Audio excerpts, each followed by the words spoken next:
വൈഷമ്യം തോന്നിടുന്നു പറവതിനരുതേ ഭക്തി പോയി യുക്തിയായി തൽക്കാലം കേമമായി അഹമതി ബിരുദായി കാലമേറെ കഴിഞ്ഞു. ഇക്കാലം ദീനനായി വിവശതയുളവായി രക്ഷ നൽകേണമമ്മേ തൃപ്പാദം പിന്തുണച്ചിടണമിവിടെ നടസ്വാമി ധൻവാമീയേ. ദേവീ ശരണം അമ്മേ. സുപ്രഭാതം, ശുഭദിനം. എല്ലാ ധന്യാത്മാക്കൾക്കും പുലർകാല വന്ദനം. ശ്രീമദ് ദേവി ഭാഗവത നിത്യപാരായണ പരമ്പരയുടെ ഇന്നത്തെ യജ്ഞവേദിയിലേക്ക്, സത്സംഗത്തിലേക്ക് എല്ലാ സജ്ജനങ്ങൾക്കും സുസ്വാഗതം. സപ്തമസ്കന്ധത്തിലെ 33-ാമത്തെ അധ്യായം അവലോകനം ചെയ്തുകൊണ്ടുവരുന്നു. ദേവിയുടെ വിശ്വരൂപ വർണ്ണനമാണ്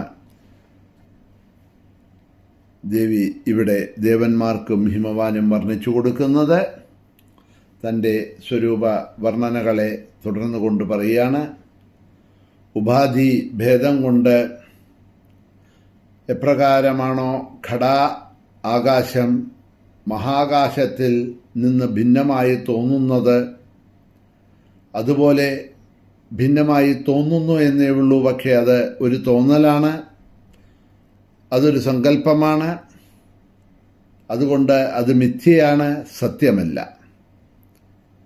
എല്ലാറ്റിലും ആ ശക്തി തന്നെയാണ്. എപ്രകാരമാണോ ഒരു കുടത്തിനകത്ത് നിറഞ്ഞിരിക്കുന്ന ആകാശം ലോകം മുഴുവൻ നിറഞ്ഞിരിക്കുന്നത്, അതുപോലെ സർവശക്തിയായിക്കൊണ്ട് ലോകം മുഴുവൻ ഞാൻ വ്യാപിച്ചിരിക്കുന്നു.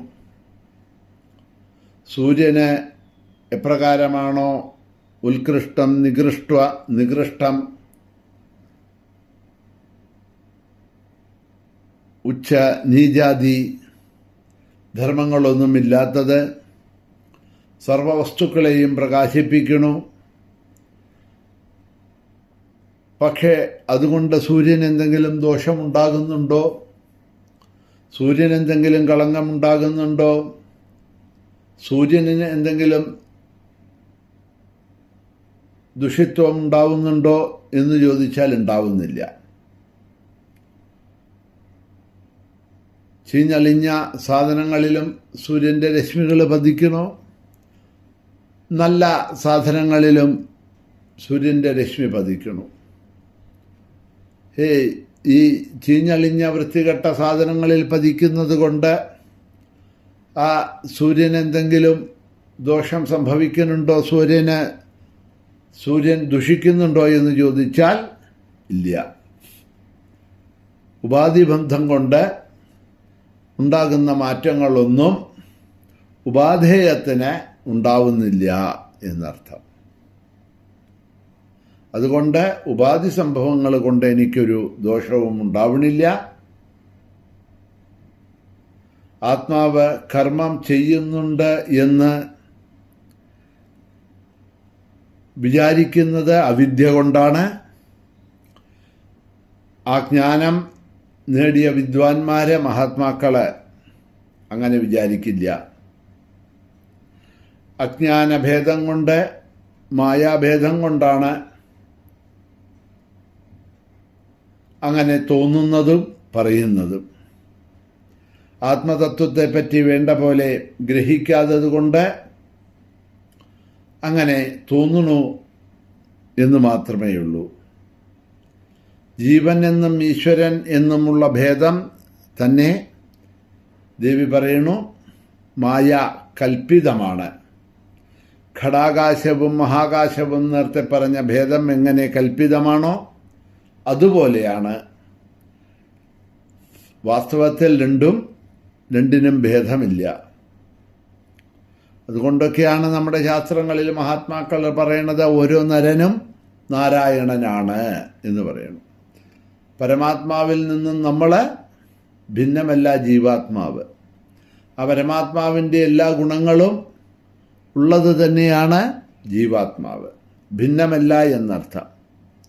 100 ലിറ്റർ പാലിൽ നിന്ന് 1 ലിറ്റർ പാല് നമ്മൾ ഒരു പാത്രത്തിലെടുത്താൽ ഗുണം കൊണ്ടോ സ്വഭാവം കൊണ്ടോ നിറം കൊണ്ടോ ഒന്നും രണ്ടിനും യാതൊരു വ്യത്യാസവുമില്ല. ഒന്ന് 100 ലിറ്ററാണ്, കുറേ അധികമായിട്ടിരിക്കണു. മറ്റൊന്ന് 1 ലിറ്ററാണ്, ചെറിയൊരു പാത്രത്തിലുള്ള അത്രയേ ഉള്ളൂ വ്യത്യാസം. പക്ഷേ രണ്ടും എന്ത് തന്നെയാണ്? രണ്ടും പാല് തന്നെയാണ്. രണ്ടിൻ്റെയും നിറം ഒന്നാണ്, രണ്ടിൻ്റെയും സ്വഭാവം ഒന്നാണ്, രണ്ടിൻ്റെയും ഗുണങ്ങളും ഒന്ന് തന്നെയാണ്. അതുപോലെ തന്നെ ജീവാത്മാവ് പരമാത്മാക്കൾക്കും കൽപ്പിതമായിട്ടുള്ള ഈ ഭേദങ്ങളെ അവിദ്യ കൊണ്ട് നമുക്ക് തോന്നുന്നു എന്ന് മാത്രമേ ഉള്ളൂ. വാസ്തവത്തിൽ രണ്ടും ഒന്ന് തന്നെ എന്ന് പറയാണ്. അനേകമുണ്ട് എന്നുള്ളത് മായ കൽപ്പിതമെന്നല്ലാതെ വാസ്തവത്തിൽ ഒന്നേ ഉള്ളൂ. ഇതാണ് അദ്വൈത സിദ്ധാന്തം എന്ന് പറയുന്നത്. ദ്വൈത സിദ്ധാന്തം പലതുമുണ്ട് എന്നുള്ളത്, പലതുമില്ല ഒന്നേ ഉള്ളൂ എന്നുള്ളതാണ് അദ്വൈത സിദ്ധാന്തം. ഈ അദ്വൈത സിദ്ധാന്തമാണ് മഹാദേവൻ്റെ അനുഗ്രഹം കൊണ്ട് ആദിശങ്കരാചാര്യരെ ഭാരതമെമ്പാടും കേരളത്തിൽ നിന്ന് കാശ്മീർ വരെ പല സ്ഥലങ്ങളിലും യാത്ര ചെയ്തും മറ്റും ഈ അദ്വൈത സിദ്ധാന്തത്തിനെയാണ് ഉറപ്പിച്ചതും അതിനെയാണ് പ്രകാശിപ്പിച്ചതും.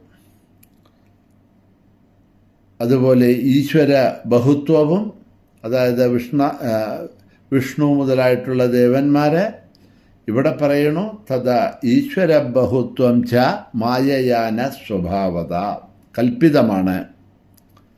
ദേഹ ഇന്ദ്രിയാദികൾ നിമിത്തമുണ്ടാകുന്ന ഭിന്നമായ മായയുണ്ട്, കൽപ്പിതമാണ് അങ്ങനെ തോന്നുന്നത്. അതിന് കാരണം അവിദ്യയാണ്, മറ്റൊന്നുമില്ല. സത്വാദി ഗുണഭേദം കൊണ്ട് ഭിന്നമായിട്ടുള്ള ഈ മായ ഒന്നു മാത്രമാണ് അതിന് കാരണമായിട്ട് ഇരിക്കുന്നത്. എപ്രകാരമാണോ ഓതം പ്രോതമായിട്ട്, എന്താ ഈ ഓതം പ്രോതം എന്ന് പറഞ്ഞാൽ, ഇപ്പം നമ്മളൊരു തോർത്തമുണ്ട് അല്ലെങ്കിൽ ഒരു മുണ്ട് അല്ലെങ്കിൽ ഒരു സാരി, ഒരു വസ്ത്രം നമ്മൾ എടുക്കുമ്പോൾ അത് എന്താണ് എന്ന് ചോദിച്ചാൽ വാസ്തവത്തിൽ കുറേ നൂലുകളാണ്. ഈ നൂലുകളെ നെയ്ത്ത് ചെയ്യുന്നതായിട്ടുള്ള തറിയിലിട്ട്, അല്ലെങ്കിൽ ഇന്നൊക്കെ തറിയൊന്നുമല്ല, ഇന്നൊക്കെ അധികം മെഷീനാണ് അതൊക്കെ ചെയ്യണത്. എന്തോ ആവട്ടെ, ഓതവും പ്രോതവുമായിട്ട് അതിനെ പരസ്പരം ഘടിപ്പിക്കുന്ന സമയത്ത് അത് തോർത്തായിട്ട് മാറണു, മുണ്ടായിട്ട് മാറണു, സാരിയായിട്ട് മാറണു, പല വസ്ത്രങ്ങളായിട്ട് മാറണു. അപ്പം ഈ വസ്ത്രങ്ങൾ എന്താണ് എന്ന് ചോദിച്ചാൽ അനേകായിരം നൂലുകൾ ഓതവും പ്രോതവുമായിട്ട് പരസ്പരം ഘടിപ്പിച്ചിരിക്കുന്നത് കൊണ്ട് അതിനെ നമുക്ക് കാണുന്ന സമയത്ത് എന്തായി തോന്നുന്നു?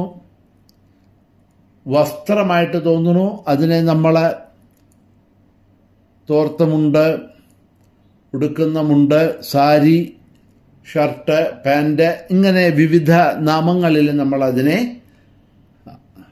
അറിയാനായിക്കൊണ്ട് ഭേദം വെച്ച് പല നാമങ്ങൾ വെച്ച് അതിനെ നമ്മൾ പറയണു എന്ന് മാത്രമേ ഉള്ളൂ. യഥാർത്ഥത്തിൽ നമ്മൾ പോയി കഴിഞ്ഞാൽ എന്താണ്? ഇതെല്ലാം വെറും നൂലുകളാണ്. ആ നൂലുകൾ ഓതവും പ്രോതവുമായി വെച്ചിരിക്കുന്നത് കാരണം അങ്ങനെ തോന്നുന്നു. അതേമാതിരിയാണ് ഈ ജഗത്തും പരമാത്മാവും, അല്ലെങ്കിൽ പരമാത്മശക്തിയും രണ്ടും ഒന്നു തന്നെയാണ്, വിഭിന്നമല്ല.